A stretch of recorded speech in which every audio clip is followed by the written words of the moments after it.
जवानों की जानों की कुर्बानियां दी, हमारे बुजुर्गों ने जानों की कुर्बानियां दी, लेकिन उसके बावजूद भी ये सोचेला व्यवहार हमारे साथ हो रहा है। तो इन तमाम चीजों से निकलने के लिए हमारे पास क्या समाधान है, क्या रास्ता है इस चीज से निकलने के लिए? कभी आपने सोचा?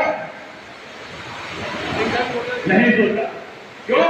क्योंकि आपको तो सपा बसपा बोले, भाजपा लोग लगा दिया कि जाओ भाजपा को हराओ, भैया जी को जिताओ, भाजपा को हराओ, बहन जी को जिताओ।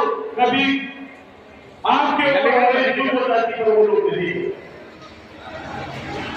साथियों, मजलिस इत्तेहाद के लिए एक सियासी पार्टी ही नहीं, एक सोच है, एक मिशन है, इसको आपको समझना होगा। जो लोग आज हमें चाय की दुकान पर बैठ करके हमारे नेता को भाजपा का एजेंट बोलते हैं, हमारी पार्टी को भाजपा की पीटी बोलते हैं, जानते हो वो लोग कौन है? वो लोग समाजवादी, कांग्रेस पार्टी, बसपा, लोकदल के चपरासी है। जिन्हें दिखाई दे रहा है कि मुसलमान अगर सियासी तौर पर मुत्तहिद हो गया, सियासी तौर पर अगर ये मुत्तहिद हो गया तो सबसे पहले इन तमाम नामी हर सेक्युलर पार्टियों की दुकान बंद करने का काम करेगा। इसलिए आज वो लोग हमें जगह जगह पर चाय की दुकानों पर, नुक्कड़ों पर खड़े होकर अपने आकाओं के कहने पे आकर हमें भाजपा का एजेंट, हमारे नेता को भाजपा का एजेंट, हमारी पार्टी को भाजपा की पीटी बोलते हैं। मेरे साथियों, मजलिस इत्तेहाद मुस्लिमीन मेरे कायद बैरिस्टर फखरुद्दीन ओवैसी साहब को यकीन मानना कि वो कभी अलीगढ़ से चुनाव लड़ने नहीं आएंगे, और मुझे नहीं लगता कि अलीगढ़ के आवाज में कभी उनको वोट दिया होगा। लेकिन जब इस अलीगढ़ के अंदर अफरोजी के 3 मासूमों के साथ मौजूदगी होती है तो सबसे पहले उसकी आवाज उठाने के लिए ये यामी असासी आगे आता है तो उनको हुक्म होता है बैरिस्टर फखरुद्दीन ओवैसी साहब, शौकत अली साहब का, क्योंकि उनके दिल में दर्द है, उस कौम का दर्द है, तकलीफ है, वो महसूस करते हैं आपकी तकलीफ को, आपके दर्द को आपका भाई महसूस कर सकता है, यह अखिलेश यादव कभी महसूस नहीं कर सकता। अखिलेश यादव को अगर कुछ दिखाई देता है, किसी की तकलीफ महसूस होती है तो कथावा चक्की होती है, किसी मुसलमान की नहीं होती। उत्तर प्रदेश 2024 के इलेक्शन के बाद में जिस तरह का माहौल पूरे उत्तर प्रदेश के अंदर है, 70 से ज्यादा लोकसभा की सीट जीतने वाली समाजवादी पार्टी, उसके बावजूद लगातार मॉब लिंचिंग, मुसलमानों के घरों पर बुलडोजर चलाए जा रहे हैं, मुसलमानों की इबादतगाहों को शहीद किया जा रहा है। ये तमाम चीजें उत्तर प्रदेश के अंदर हो रही है, लेकिन उत्तर प्रदेश से आपकी वोट लेकर सबसे बड़ी पार्टी बनने वाली समाजवादी पार्टी के नेता अखिलेश यादव की एक जगह मुझे दिखा दीजिए जो आपके मसाइल पर बोलते नजर आए। क्यों नहीं बोलते? वो लोग इसलिए नहीं बोलते कि मुसलमानों ने अपना वोट उनको दिया लेकिन वोट के बदले में कभी कुछ नहीं मांगा।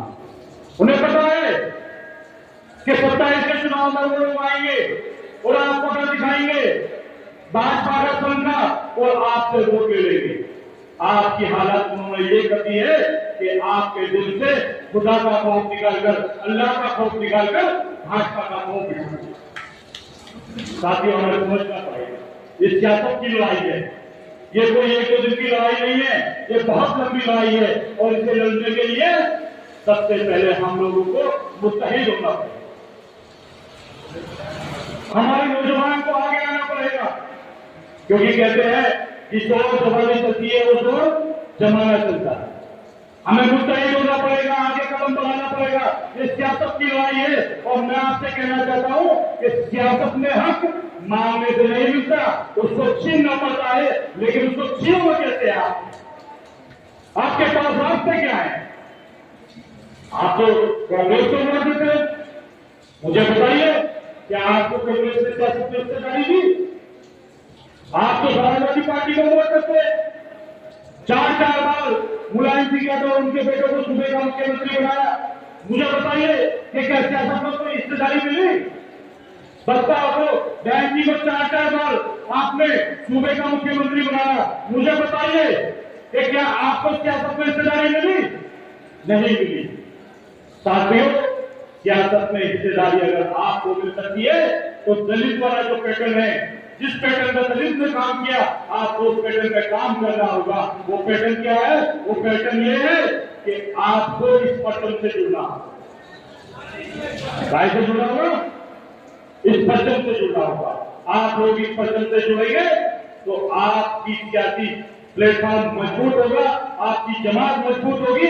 आपकी जमात मजबूत होगी तो आपके नुमाइंदे चुनकर विधानसभा लोकसभा जाएंगे, तब वो आपके हक और हकूक की लड़ाई लड़ने का काम करेंगे और सियासत में हिस्सेदारी दिलवाने का काम करेंगे। लेकिन आपको समझना होगा,